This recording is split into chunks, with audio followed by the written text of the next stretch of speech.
Cuma pada hari ini saya nak masuk yang ketiga, yang paling penting sekali dalam bab menjaga tauhid ini ialah kita mesti mengelakkan syirik dalam segala bentuk syirik, kecil atau besar, dan kita kena sekat jalan-jalan yang boleh membawa kepada syirik. Dengan sebab itu ulama pun sebut kita tidak boleh memastikan tauhid kita selamat atau tidak, melainkan kita mengetahui yang perbuatan kita tu berbau syirik atau tidak. Assalamualaikum warahmatullahi taala wabarakatuh. Tuan Nazir, kalau ada Timbalan Nazir, Tuan Imam, Tuan Bilal, AJK, Datuk-Datuk, Datin-Datin, Hafir-Hafir sekalian. Sekali lagi saya minta, iaitu budak-budak masih berlari-lari di depan saya itu sebab mengganggu konsentrasi saya. Minta maaf warisnya. Itu ada tu. Sebab dia mengganggu konsentrasi. Gangguan ni dua bentuk. Gangguan mata dengan gangguan telinga. Minta maaf ya. Sebab tajuk ni pun tajuk yang agak berat. Perlu saya fokus elok-elok. Pada bulan-bulan yang lepas, saya telah huraikan dalam kehidupan kita ni tauhid yang prime, yang paling utama sekali. Jadi perkara yang boleh menggugat tauhid mesti kita jaga. Sebab saya dah sebutkan juga, ditakdirkan wal'ayazubillah kalau kita mati dalam keadaan tauhid kita tercemar ataupun terbatal dengan apa-apa juga sebab. Kita tak rojok balik atau tidak bertaubat, kita tak dan sebagainya. Maka seluruh amal kebajikan yang kita buat terbatal. Ini dah banyak dah saya sebut. Dalil-dalilnya pun dah banyak saya huraikan. Saya tak nak ulang, dia ambil masa. Dosa-dosa yang lain Tuhan boleh ampunkan, Tuhan boleh maaf. Kalau kita bertaubat, lagi-lagilah. Kalau kita tak bertaubat pun bergantung kepada Allah. Walaupun dosa itu berdosa besar mana, melainkan syirik. Tuhan telah berfirman, Innallaha la yaghfiru an yushraka bihi wa yaghfiru ma duna dzalika liman yasha. Allah sekali-kali tidak mengampunkan sesiapa yang mensyirikkannya, tapi dia boleh mengampunkan dosa-dosa lain bagi siapa yang dia kehendaki. Jadi dengan sebab itu, untuk menjamin tauhid itu tercemar, saya dah sebut dalam beberapa kuliah yang lalu, cuma yang terakhir ni saya kompak sikit. Kita mestilah betul-betul menulinkan seluruh amal ibadah kita semata-mata kerana Allah. Itu dia panggil ikhlas. Kalau tidak betul-betul ikhlas semata-mata kerana Allah, maka itu mencacatkan amal ibadah kita. Sebab dia boleh, apabila tidak ikhlas kerana Allah, mungkin kerana yang lain. Kerana dipuji, kerana ada janji kontrak, kerana nak dapat pangkat dan berbagai-bagai kerana. Terutamanya apabila dia bagi sumbangan, walaupun nampak pada lahirnya macam sedekah, macam khairat, tetapi udang di sebalik minyak kerana telah dijanjikan kontrak misalnya, maka dia tak menjadi tulen lagi dah amal ibadah itu. Itu dalam bab ibadah. Dia tersembunyi. Dan juga izm-izm yang saya dah sebut. Cuma pada malam ni saya akan detailkan. Maksudnya dalam pertama ni saya dah huraikan juga dulu. Tarikhnya pun ada, aku tak siap, saya tak payah tengok lah. Mesti kita mengikhlaskan seluruh amal ibadah kita semata-mata kerana Allah. Apabila kita sebut amal ibadah ni, apa saja yang baik yang Allah perintahkan pada wajib dan sunat, kita lakukan semata-mata kerana Allah menjadi ibadah. Apa saja yang ditegah dan dilarang sama ada haram ataupun makruh, kita tinggalkan semata-mata kerana Allah menjadi ibadah. Kerjaya kita tu boleh menjadi ibadah. Main golf pun boleh menjadi ibadah apabila ia memenuhi ciri-ciri yang dikehendaki oleh Islam. Itu yang pertama. Saya dah uraikan dulu sebagai nak tengok dia punya kronologi. Yang kedua, kita kena menolak segala bentuk taghut dalam hidup. Itu saya dah urai dengan panjang hari itu.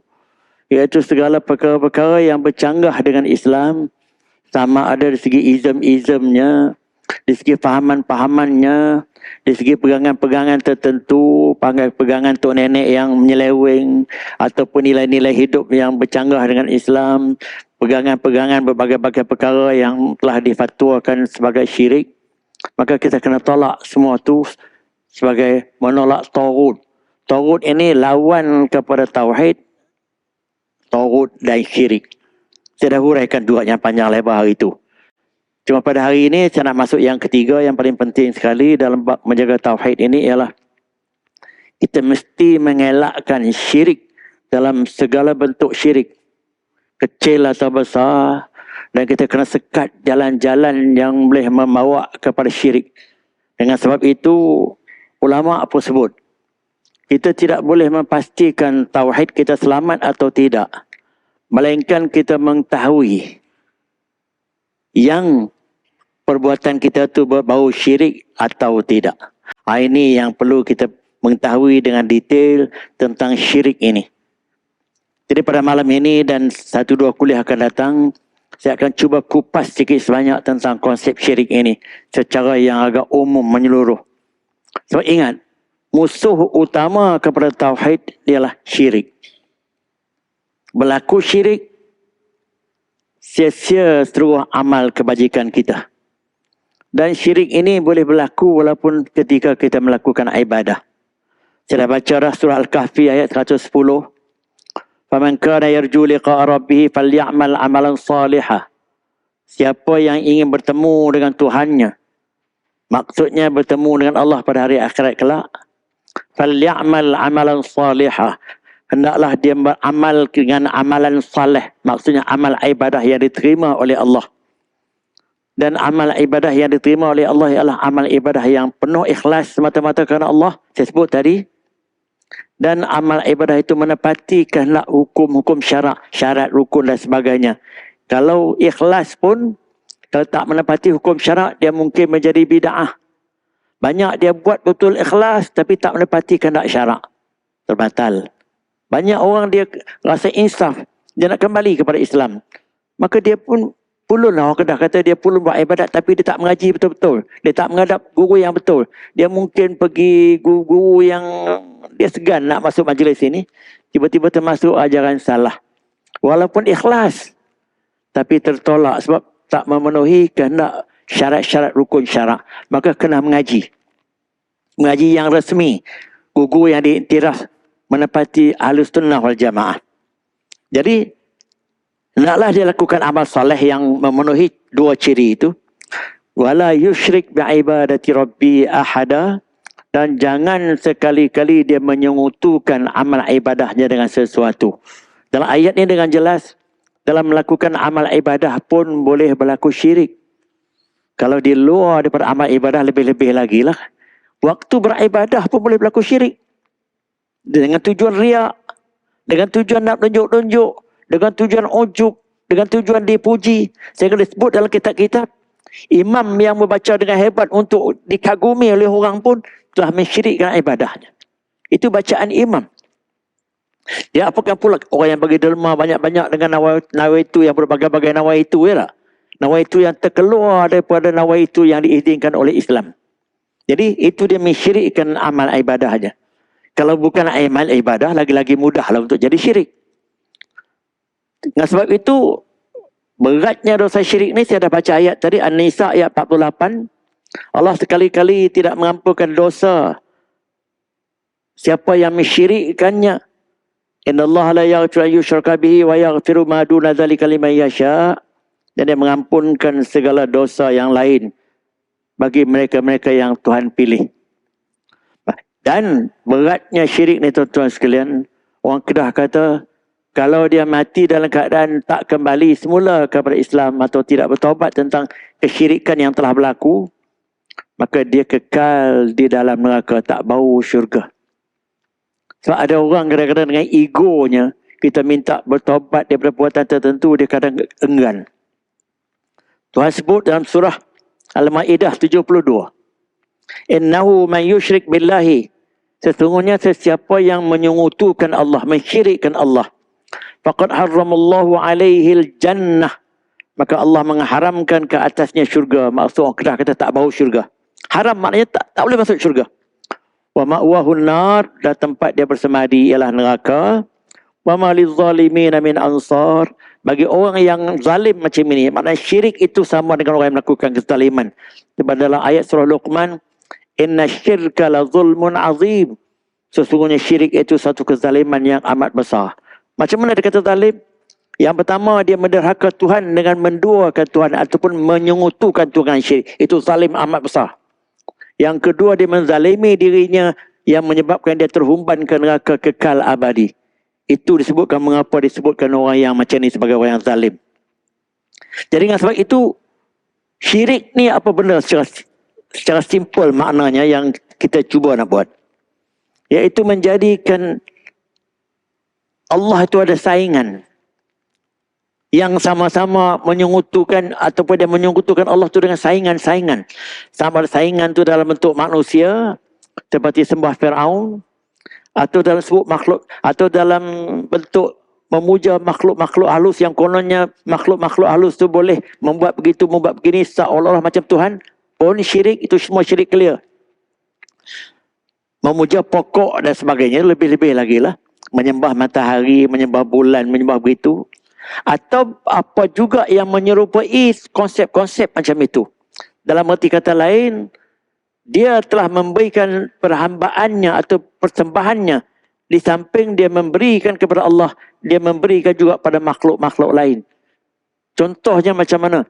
Orang pergi buat kenduri memuja keramat. Dia rasa tak rasa syirik, tapi dia buat kenduri memuja keramat itu. Kenduri itu sepatutnya kerana Allah, tapi dia memuja keramat-keramat tertentu seperti berlaku di pulau-pulau besar dan lain-lain.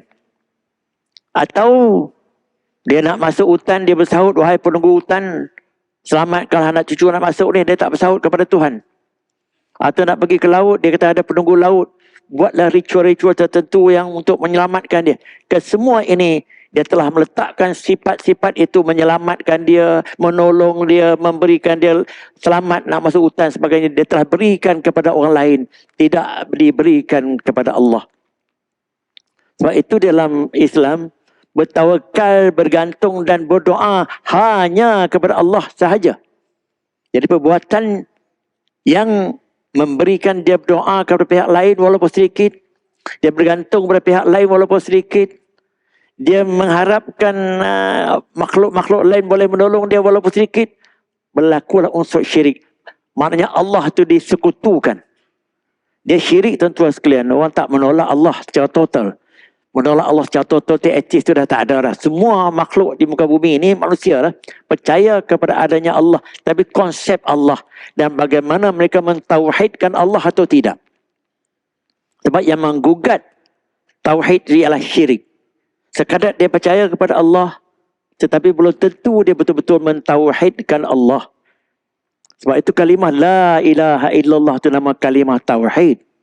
Kalau kita terjemah betul-betul, la ilaha, tiada Tuhan yang layak disembah.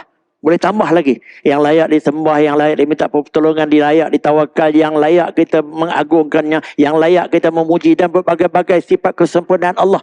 Bermaksud tidak ada Tuhan yang macam itu, melainkan illa Allah, melainkan Allah sahaja yang layak diminta pertolongan, yang layak disembah, yang layak ditawakal, yang layak berbagai-bagai.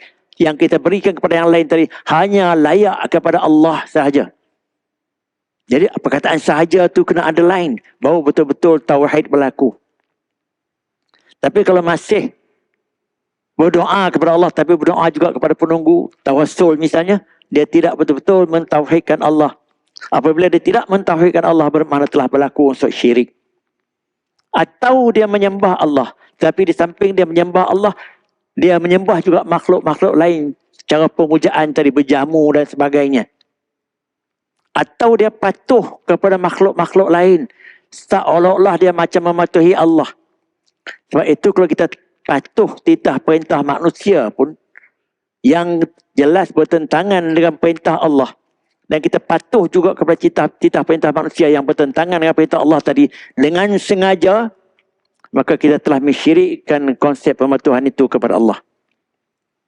Banyak hari ini orang patuh kepada manusia kepada orang manusia dengan sukarela, dengan keinginan. Kalau jelas yang dipatuh itu bertentangan dengan hukum Allah, dia sengaja patuh, dia telah mensyirikkan Allah di segi pematuhan. Atau dia minta pertolongan daripada makhluk lain.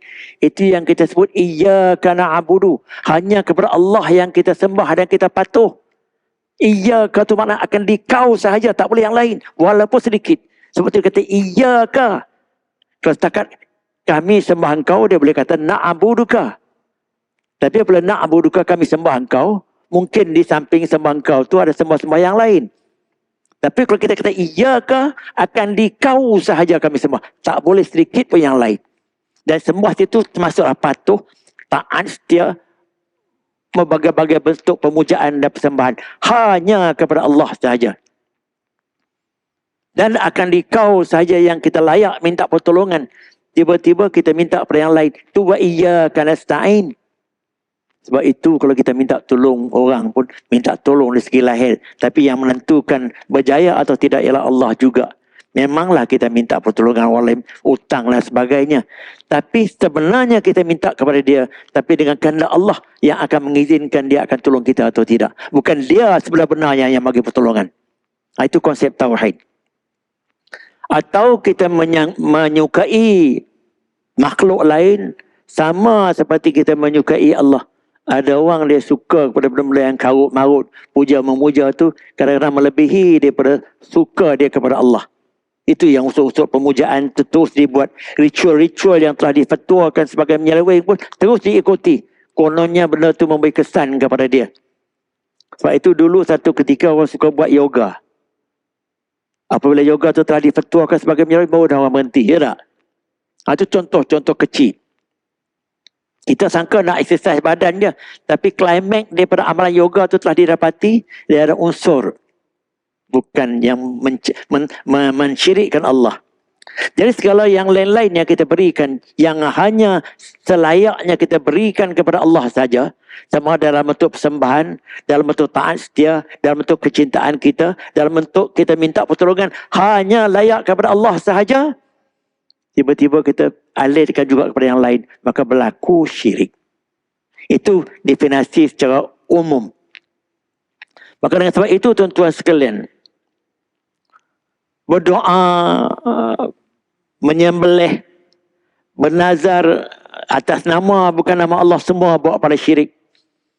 Banyaklah tempat-tempat orang yang bernazar. Macam tempat saya satu ketika dulu bernazar.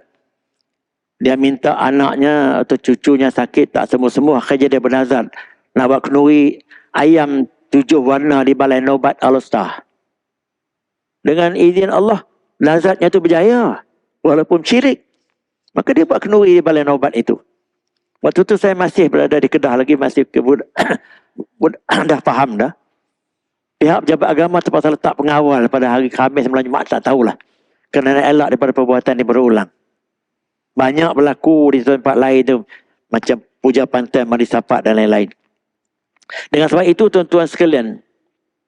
Apabila benda itu berlaku. Segala amal kebajikan yang kita buat. Sia-sia tuan-tuan sekalian kalau kita tak bertobat. Seperti firman Tuhan. Di samping saya baca yang tadi.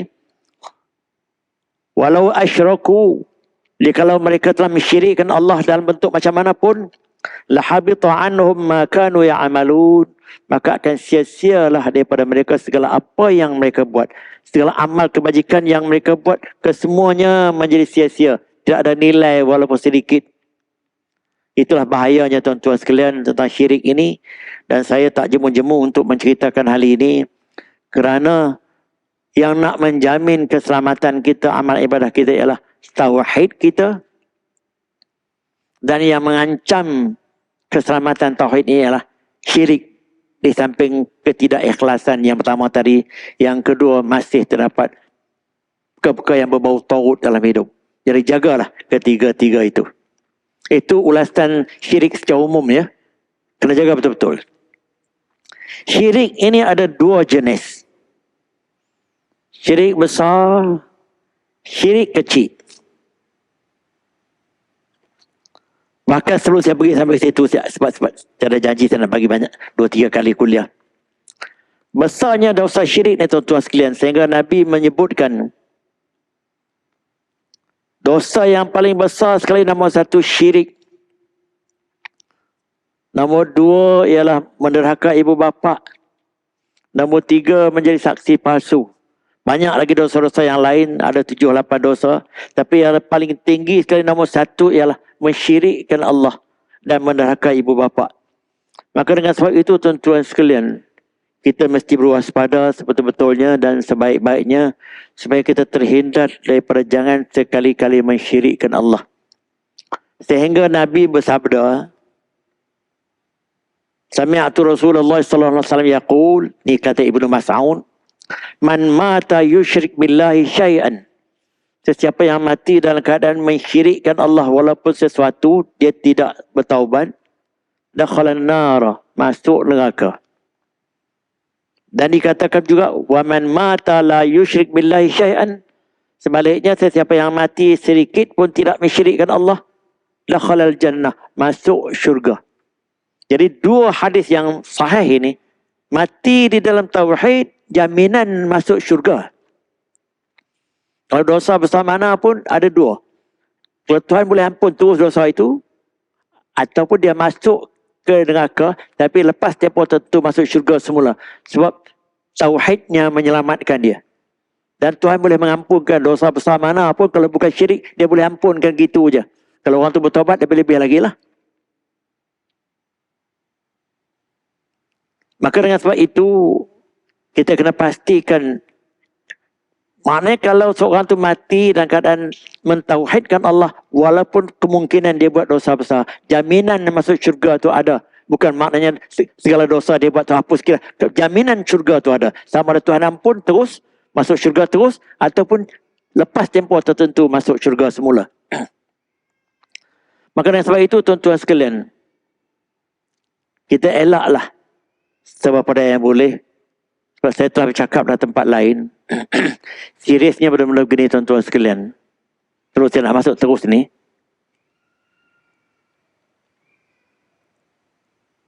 Ya budak tu. Apabila budak menjerit ni, dia menyusuk ke hati saya. Itu yang jadi masalah. Kalau orang tua jerit lain sikit. Tak maaf ya. Apabila kita sebagai waris kepada anak-anak, Tuhan berfirman, Qu anfusakum wa ahlikum nara wa quduhan nas wal hijarah. Jagalah kamu, diri kamu dan keluarga kamu. Qu anfusakum wa ahlikum nara. Jagalah diri kamu, maksud jaga diri kita, dan jagalah keluarga kita daripada api neraka. Ulama telah ittifaq, maksud jaga di sini ialah jaga akidah mereka. Jaga lain, kemungkinan dia diampunkan Tuhan, tapi jaga akidah. Sebab akidah ni tak diampunkan. Jadi itu yang selalu concern. Sejauh mana ibu bapa sekarang yang concern atau ambil berat tentang peranan nak menepati kehendak ayat Quran ini. Sebab selalu banyak ibu bapa mengambil berat tentang kelayakan akademik, kerjaya anak-anak dia, kelulusan akademik, berbagai-bagai hal lain. Tapi tak begitu serius tentang minda anak dia. Tentang hala tuju akidah anak-anak dia. Banyak saya tengok gitu. Bahkan anak-anak remaja ni. Tuan-tuan sekalian, zaman dulu orang sesat, dia kena masuk ajaran sesat. Dia belajar dengan guru yang sesat. Sekarang ini orang boleh sesat berada dalam bilik di rumah. Apabila ada alat teknologi handphone ini dan lain-lain seumpamanya, kemungkinan besar dia boleh jadi sesat kalau dia tak tahu membezakan. Banyak alat ini sekarang ini, pergi ke bank tak payah pergi nak beli barang, tak payah bawa duit. Surat menyurat tak payah pakai surat. Nak berhubung dengan siapa pun tak payah pergi jumpa dia dengan alat ini. Ilmu boleh datang ke dalam biliknya. Ilmu baik atau ilmu tak baik. Ilmu menyesatkan atau ilmu tidak menyesatkan. Jadi kalau anak-anak kita yang tidak dibekalkan dengan ilmu tauhid yang mendalam, Seperti adalah di kalangan kita, saya nak sebut banyak sikit, saya tak beranilah. Tiba-tiba anak-anaknya telah dihujani dengan berbagai-bagai maklumat di dalam handphone dia. Di dalam alat-alat komunikasi yang canggih-canggih itu. Sejauh mana jaminan anak itu selamat atau tidak. Tuan-tuan tengok dalam mesej-mesej yang ada dalam handphone ni, di peringkat nasional ni mungkin dalam bahasa Melayu tak banyak. Kalau tuan-tuan tengok berbagai-bagai ism, berbagai-bagai debate di peringkat dunia tentang perbezaan agama-agama ni yang boleh menggugat pemikiran orang Islam yang tidak cukup ilmu. Oh, cukup banyak. Ya tak? Bagi mereka-mereka yang tidak mempunyai defense mechanism yang baik untuk menepis serangan minda yang berbentuk akidah ini cukup banyak. Maka dengan sebab itu apabila anak-anak siapa juga wal'ayazubillah lah terjebak dengan hal ini tanpa diketahui oleh mak bapaknya membiarkan anak tu begitu, maka dengan sebab itu amat berbahayalah. Sebab itu walaupun kita percaya kepada anak kita dan kita harap, tapi kita kena pantau juga sikit sebanyak pendirian dia tentang hal-hal yang berkaitan dengan akidah ini. Tapi hal inilah yang sensitif untuk disebutkan. Terlalu ramai di kalangan ibu bapa yang masih tak mengambil kisah sangat hal itu. Dia lebih ambil kisah tentang performance akademik, tentang kejayaan-kerjaya dan lain-lain. Hal itu sebenarnya tuan-tuan sekalian, kalau betapa hebat dia berjaya dalam hal akademik pun, dia berjaya dalam kerjaya pun, dia berjaya dalam semua aspek kehidupan keduniaan. Kalau yang itu dia fail, Wallahu akbar, la hawla wala quwata illa billah. Saya amat tersentuh hati saya apabila salah seorang penceramah daripada JAIS yang pergi ceramah di tempat saya satu hari sebagai pendahuluan tazkirah. Dia kata begini, kalau kita mempunyai 4-5 orang anak dan kita berdoa semua untuk masuk syurga dan kita akan berjumpa dengan mereka di syurga, kita, isteri kita dan anak-anak kita sekali, tiba-tiba satu orang daripada anak kita tu tak ada dalam syurga bersama dengan kita. Tanya adik anak-anak yang lain, mana abang pergi, mana kakak, atau mana si Anu pergi, katalah yang tak pergi tu anak nombor 2. Mana si Anu tak pergi, tanya orang ni, mana dia pergi? Akhirnya tak tahu semua. Tiba-tiba anak yang seorang yang tak ada dalam syurga ni telah sesat waktu di dunia lagi. Tidak bersama-sama dengan keluarga jadi syurga. Berada di mana? Tuan-tuan jawab sendirilah. Walaupun kiasan ini kiasan sebagai nak mengambarkan seriusnya, tapi kerana kita lalai, masa kita untuk nak buat pembetulan itu dah terlewat. Itulah bahayanya tuan-tuan sekalian. Sebab ramai ibu bapa yang mereka begitu rajin beribadah, tapi dia membiarkan anak-anaknya kadang-kadang tidak menutup aurat, semayang, puasa tu kita tak tahulah. Banyak yang macam itu dan kita amat bimbang. Kalau trend ini dibiarkan, berbahaya kepada dirinya, berbahaya pada masa depannya. Dan maksud masa depan sini bukan masa depan di dunia, masa depan di sana. Itulah tuan-tuan sekalian tentang serius benda-benda begini. Jadi dengan sebab itu, Nabi sebut, Ala unabbiukum bi akbaril kabair. Aku akan jelaskan kepada kamu dosa yang paling besar sekali. 3 dia sebut. Yang pertama, al-isyrak billah, mensyirikkan Allah. Wa uququl walidain, menderhaka dua ibu bapa. Wa syahadatu zur, saksi palsu yang sampai membawa benda-benda yang tak betul. Banyak lagi hadis-hadis yang lain. Dia sebut dosa besar tu ada 7. Maka untuk majlis ini saya sebut 3 dia dulu. Sebab yang kita nak tahunya ialah syirik. Jadi pendahuluan yang macam itu, saya rasa memadai untuk kita rasa betapa seriusnya syirik ini pada Tuhan. Bentuk-bentuk syirik ini ada 2 tuan-tuan sekalian.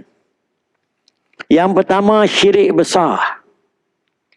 Syirik besar maknanya syirik yang Tuhan tak ampun sama sekali, dan orang yang mati dalam syirik besar itu kekal di dalam neraka. Dan syirik besar ini pula syirik yang menafikan terus tauhid. Orang yang mempunyai syirik yang macam ini, atau berlaku syirik kepada ni kepada dia, dia menolak terus tauhid Allah. Sebab itu orang yang menyamakan agama Islam dengan agama-agama lain, dia tersama aja nama aja berlainan, telah berlaku syirik besar tu. Sebab agama Islam disamakan dengan agama-agama yang lain. Walayazubillah. Maka dengan sebab itu, syirik besar ni mesti dihindarkan sama sekali. Jangan sekali-kali kita terjebak walaupun sedikit dengan syirik besar. Manakala syirik kecil ialah syirik-syirik yang berlaku daripada dosa-dosa besar. Yang selain daripada syirik. Membunuh orang, berzina, merompak tu semua tu syirik. Dosa-dosa besar. Kalau dia berkekalan dengan dosa-dosa besar tu dengan tidak bertaubat. Misalnya dia takbur, angkuh, riak. Itu syirik khafi. Sifat mazmumah yang tercela. Angkuh, takbur, riak, ujub, syirik khafi berlaku daripada sifat-sifat mazmumah. Kalau dia berkekalan dengan perbuatan keangkuhan itu, berkekalan dengan riak begitu, berkekalan dengan cukup ujub itu, dia tak insaf-insaf, maka dibimbangi syirik yang kecil atau yang tersembunyi begitu akan menjadi syirik besar dan dia mati dalam keadaan syirik besar kalau dia tak insaf, tak bertaubat. Sebab syirik kecil yang tersembunyi seperti riak, angkuh tadi, dia tak menjadikan automatik orang itu murtad, tak automatik dia masuk dalam neraka kekal, tak automatik. Tapi kalau dia berterusan dengan sifat-sifat yang tercela begitu, yang berat tu, seperti angkuh, riak, takbur, syirik khafi ini, dia akan menjerumuskan dia kepada syirik besar dan dia berbahaya. Itu dua keadaan. Yang pertama syirik besar yang clear lah, macam menyembah yang lain, menyembah berhala, patung, itu memang clear. Tapi ini sifat-sifat yang ada pada orang Islam juga yang mempunyai sifat-sifat syirik yang kecil begitu, tapi kerana dia tergolong dalam golongan dosa besar. Syirik besar, dosa besar lain. Syirik besar ini syirik yang macam tadi, menyembah patung, menyembah apa tadi. Tapi dosa besar ni kita katakan macam derhaka pada mak bapak. Menjadi saksi palsu. Berterusan begitu. Dengan tak ubah-ubah. Dibimbangi benda itu akan membawa pada syirik yang besar. Kemudian syirik yang besar ni pula tuan-tuan sekalian, dia mempunyai dua bentuk. Yang nyata, yang tersembunyi. Syirik besar ada dua bentuk. Yang nyata dan tersembunyi. Yang nyata seperti, ini clear, seperti saya sebut, menyembah lain pada Allah, menyembah berhala, menyembah batu, menyembah matahari, menyembah bulan dan sebagainya. Semua itu syirik besar. Atau menyembah binatang, seperti ada makhluk di muka bumi menyembah binatang tertentu, lembu ke apa, tak kira lah. Atau menyembah manusia, seperti zaman dulu manusia menyembah Fir'aun. Atau ada orang yang terlalu memuja tokoh-tokoh tertentu sampai peringkat seolah-olah dia menyembah orang itu. Macam dia memuja tokoh-tokoh yang terkenal sampai peringkat, macam orang memuja keramat itulah. Memuja keramat tertentu sampai peringkat berdoa kepada keramat berkenaan. Kesemua itu syirik besar yang nyata. Jadi termasuk dalam syirik besar yang nyata ini menyembah buza. Atau orang yang menjadikan Aisyah itu sebagai Tuhan. Ataupun yang memuja makhluk-makhluk jin, syaitan dan sebagainya yang dipuja. Sehingga mereka memuja jin, syaitan, membuat jamu dan sebagainya. Maka kesemua itu syirik-syirik besar yang nyata. Yang tidak boleh dipertikaikan lagi dah. Syirik besar yang kecil, yang tersembunyi, jenis yang kedua. Iaitu antaranya ialah berdoa dan minta pertolongan daripada orang mati. Ini berlaku, minta kata keramat, minta pada penunggu, minta kepada wali-wali Allah.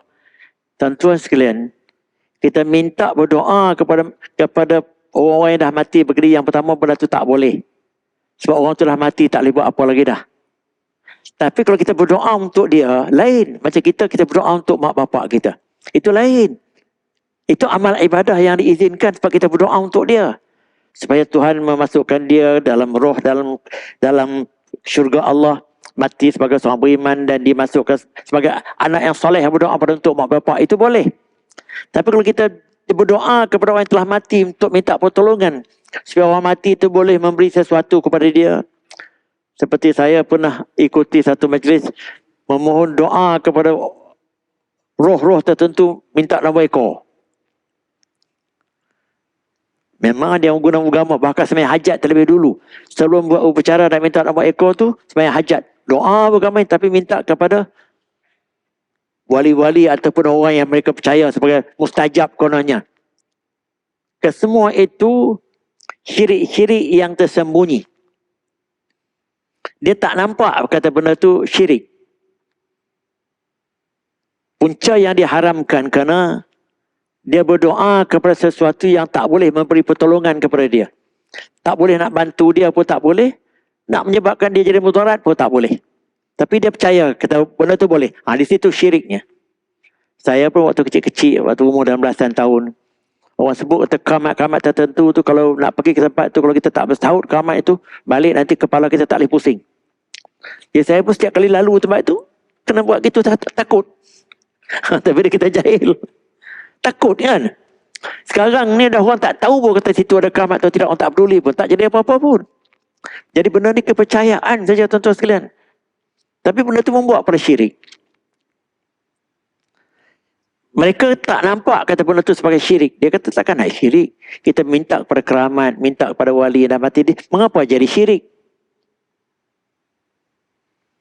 Dia tak tahu kata berdoa kepada makhluk tu yang telah mati tadi. Berdoa itu sebahagian daripada ibadah sebenarnya. Sebab tu semayang kita tu dipanggil as-salatu al-ibadatu ad-du'a'u. Semayang itu ialah doa. Jadi apabila dia minta kepada yang lain selain daripada Allah tu, bermakna dia berdoa kepada yang lain. Dan dia berdoa kepada yang lain itu. Dia berdoa daripada yang lain, bukan kepada yang lain. Maka dia berdoa daripada yang lain tu, bermakna dia telah meletakkan yang lain itu sama seperti dia berdoa daripada Allah. Maka di situ mereka tak nampak kata benda itu salah. Sebab dalam ibadah ini antara cirinya ialah berdoa. Dan berdoa tu tidak boleh daripada yang lain selain daripada Allah.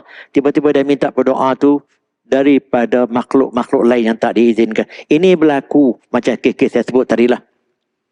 Jadi orang-orang yang mendakwa kata benda itu bukan salah. Mereka kata begini, kami bukan menyembah segala wali-wali itu semua, tapi kami jadikan itu sebagai perantaraan saja. Kami nak minta pada Allah, kami tak layak sebab kami ini manusia yang serba lemah. Maka kami memperantarakan wali itu, keramat ini menjadi tukang sampai kepada Allah. Seolah-olah macam itu. Itu dipanggil tawassul yang haram. Tawassul yang boleh, kita bertawassul dengan Nabi. Kita bertawassul dengan amal ibadah kita tu lain. Ini tawassul dengan keramat wali yang telah diizinkan. Mereka kata, itu takkan salah kot. Kerana kita hanya meminta daripada Allah, tapi kita menjadikan orang ni sebagai tukang perantaraan. Mereka tak nampak kata benda tu syirik. Dan situ yang dikatakan syirik tersembunyi. Dan mereka katakan juga disebut dalam Al-Quran ni surah Az-Zumar ayat 3. Ma na'buduhum illa liyuqarribuna ilallahi zulfa. Kami tak sembah pun kepada makhluk yang kami minta tadi daripada keramat wali ni, kami tak minta, kami tak menyembah mereka pun. Cuma sekarang kami minta daripada mereka melalui mereka ni untuk mendekatkan kami kepada Allah. Itu alasan mereka. Tuhan sebut ni. Alasan mereka yang menyeleweng ini. Tapi Tuhan jawab dalam ayat yang lain. Surah Yunus ayat 18. Wa ya'buduna min dunillah. Sikap mereka macam itu sama mereka menyembah selain daripada Allah kerana mereka minta daripada yang lain yang tak layak diminta. Mereka menyembah Allah, mereka menyembah selain daripada Allah. Ma la yadurruhum, sesuatu yang tidak boleh memberi faedah kepada mereka, tidak boleh memberi manfaat kepada mereka, tetap mereka memperantarakan kepada orang yang tak layak begitu. Dakwaan mereka wa yaquluna haula'i syufa'auna. Dan mereka mengatakan orang-orang itu ataupun wali-wali yang mereka minta yang dah mati tadi, orang tu menjadi tukang syafaat kepada kami. Di situlah yang Tuhan marah perbuatan mereka tu mensyirikkan Allah yang dalam keadaan syirik tersembunyi. Maka sebab itu tuan-tuan sekalian, apabila kita ada unsur-unsur begini dalam kehidupan kita, walaupun kita mempercayai adanya Allah, Allah mencipta segala-galanya, tapi perkara yang menjadi sampingan itu di samping Allah, kita bergantung pada yang lain, kita bertawakal kepada yang lain, kita minta pada yang lain, kita berdoa pada yang lain. Di sini telah berlaku syirik tersembunyi. Banyak orang masih bersifat dengan sifat-sifat yang macam itu. Ataupun kerana dari kejahilannya menyebabkan mereka memuja. Sebab tu kadang-kadang macam memuja patung atau memuja ukiran-ukiran yang dibuat seperti dulu. Dia kata amalan apa tu? Amalan membuat upacara apa, di tugu peringatan dulu. Apabila difetuakan tak boleh, orang berhenti. So apabila pergi buat di tempat itu, kita memperingati roh-roh tu orang tu semua. Jadi adanya benda begitu, ada unsur-unsur mensyirikkan Allah, maka difetuakan tak boleh. Tapi yang terakhir ni keluar dalam video, nampaknya di Riyadh ada dibuat patung-patung aja kacau tu semua. Jadi kita tak tahulah, kita tak boleh nak komen dari sini. Maka dengan sebab itu tuan-tuan sekalian, apabila kita telah berlaku unsur macam itu dalam kehidupan kita, konsep la ilaha illallah tu tak tulen lagi dah. Kita tak bergantung, kita tak minta, kita tak apa, melainkan hanya Allah saja, dia tak tulen lagi dah. Dia ada unsur-unsur di gangguan di tengah-tengah itu. Maka gangguan-gangguan itu telah berlaku syirik kepada Allah. Sebab itu Tuhan sebut, kita nak memperantarakan kepada benda-benda begini yang tidak diizinkan begini. Tuhan sebut, wa idza sa'alaka ibadi anni fa inni qarib. Apabila hamba aku bertanya kepada aku, ini surah Al-Baqarah ayat 186, bertanya kepada engkau wahai Muhammad mengenai diriku, Tuhan kata ni, fa inni qarib, aku dekat dengan mereka. Ujibu da'watad da'i idza da'an. Aku akan menerima doa mereka apabila mereka minta kepada aku. Dia tak kata pun minta melalui perantaraan ini, melalui orang yang tak diizinkan ini, walaupun wali-wali, walaupun roh-roh yang dipuja, tak boleh. Ujibu da'watad da'i idza da'an falyastajibu li, maka mintalah kepada aku. Ayat ini membawa maksud direct kita kena minta kepada Tuhan. Melalui yang lain, ini tawassul yang diharamkan. Kemudian disebut oleh ustaz-ustaz kita apabila jadi imam, ayat yang selalu dibaca tu, surah Ghafir ayat 60. Wa qala rabbukum ud'uni astajib lakum. Tuhan kata, berdoalah kepada aku akan menunai permintaan kamu. Dia tak minta kita melalui pihak-pihak yang lain. Jadi dengan sebab itu tuan-tuan sekalian, apabila aspek-aspek ini tercemar, maka akan terganggulah tauhid kita. Ada masa sikit lagi. Itu antara ciri-ciri perbuatan syirik besar yang tersembunyi. Termasuk juga antara syirik besar yang tersembunyi ini, kita menjadikan selain daripada Allah sumber penentu hukum hakam hidup kita yang bertentangan dengan hukum Allah. Kita rela dan kita patuh kepadanya sampai peringkat kita menjadikan hukum yang bertentangan tadi kita patuh dengan taat setia, dengan menolak hukum Allah dengan sengaja. Ini pun boleh menjawab, boleh menjadi syirik besar yang berbahaya. Sama ada yang berbentuk perintah-perintah yang tertentu, ini juga menjadi satu isu yang agak masalah lah apabila dalam keadaan moden. Cuma kita ingatkanlah, apabila kita patuh pada sampai peringkat hukum-hukum yang bertentangan dengan Islam, yang clearly bertentangan dengan Islam, kita patuh juga benda tu clear bercanggah dengan hukum Islam, terutama dalam bab akidah, maka pematuhan semacam itu tak boleh dan benda tu menjejaskan tauhid.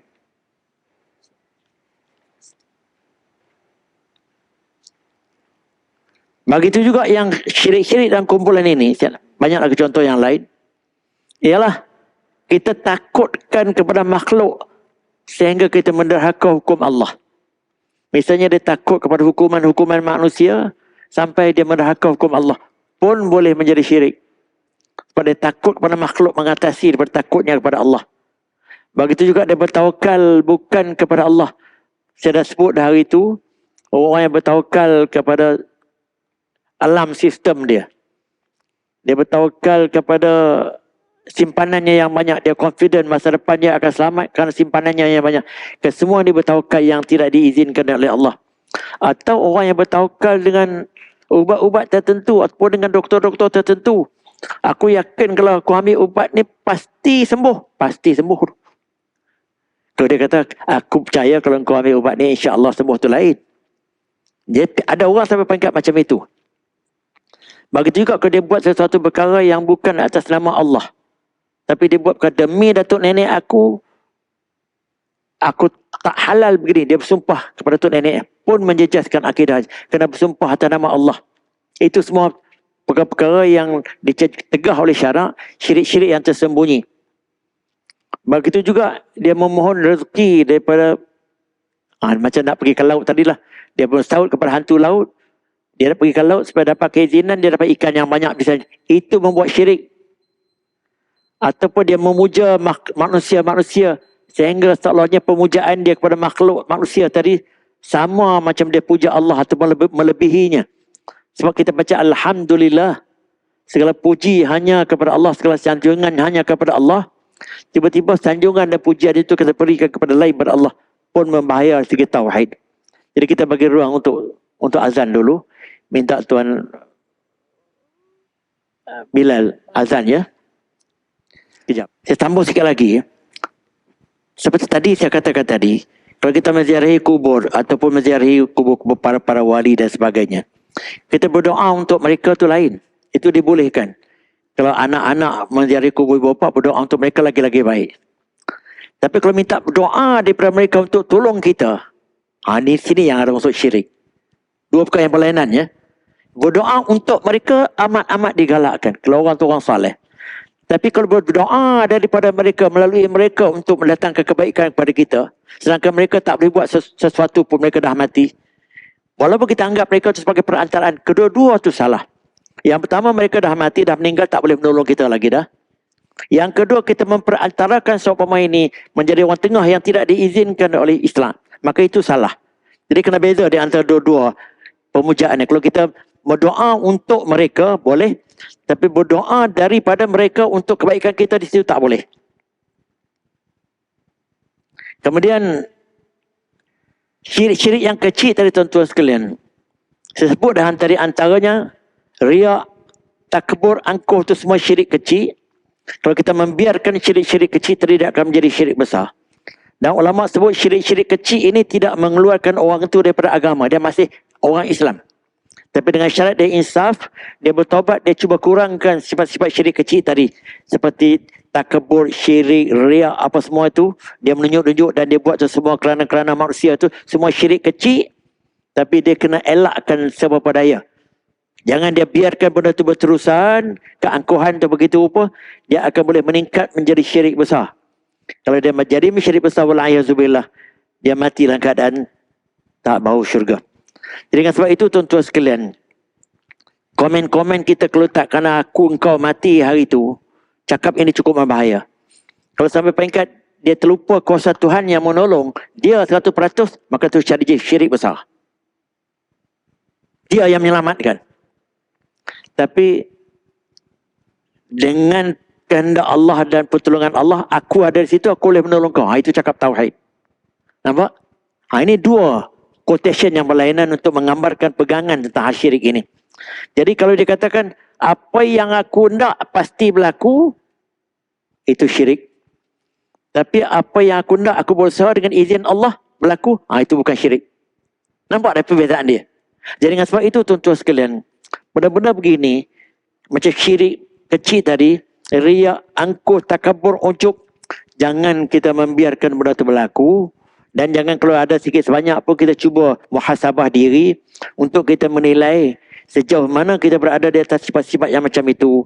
Dan kalau kita ada, kita cuba insafkan dan kita kurangkan. Supaya dia tidak bertukar daripada syirik yang kecil tadi menjadi syirik yang besar. Maka dengan sebab itu tuan-tuan sekalian, syirik kecil ni pula saya akan ulaskan pada minggu akan datang. Syirik kecil ni pula ada syirik kecil yang tersembunyi, ada syirik kecil yang nyata. Saya akan sebut kepada waktu akan datang kalau diizinkan Allah. Saya rasa cukup dulu takat itu untuk hari ini. Saya cuba memberanikan diri juga cukup cakap tajuk yang sensitif begini. Walaupun saya tahu di pihak masjid pun susah nak mendapat penceramah tauhid. Saya pun bukan tahu sangat, cuma saya paksakan diri sejak daripada dulu untuk cakap bidang yang amat penting ini. Sedangkan dari segi penceramah-penceramah dan keluar dalam YouTube tu, jarang kita berjumpa yang mereka menyentuh aspek tauhid dengan tepat, dengan mendalam. Sebab dibimbangi untuk sensitiviti yang ada dalam hal-hal menghuraikan ini. Terutamanya apabila memberi contoh-contohnya. Memberi kaedah itu senang. Bila sebut contoh-contoh semasa yang sensitifnya. Macam fatwa liberal telah diberikan sebagai fatwa liberal, segi agama ni agak menjejas agama. Tapi timbul usul-usul liberal sehari dua ni, ya tak? Liberal yang macam mana? Itu yang menjadi sensitivitinya. Jadi saya tak nak masuk perbincangan itu. Cuma tentang liberal segi agama ni telah dipetuakan secara resmi sebagaimana tak tepat dengan tauhid. Jadi saya tak tahu liberal-liberal yang dihebohkan tu dalam kumpulan mana, saya tak tahu. Itu antara contohnya. Begitu juga orang yang percaya agama tu tak bercampur dengan hal keduniaan. Hal agama ni hanya agama, hal dunia dengan dunia ni pisahkan begitu, sekular yang macam itu pun menjejaskan tauhid. Dan contoh-contoh beginilah yang sikit sebanyak menjadi kebimbangan untuk kita bercakap, takut menyentuh, nanti timbul kontroversi. Dan saya ambil pendapat yang betul-betul yang diterima oleh kesemua pihak ulama-ulama dalam pegangan Ahlussunnah wal Jamaah. Setakat itu untuk malam ini. Segala kekurangan, kecacatan itu adalah hak saya, milik saya dan kelemahan saya. Saya mohon maaf kalau terdapat di tempat-tempat yang tidak menyenangkan. Segala yang benar itu datang daripada Allah. Saya hanya sekadar menyampaikan. Wabillahi taufiq wal hidayah.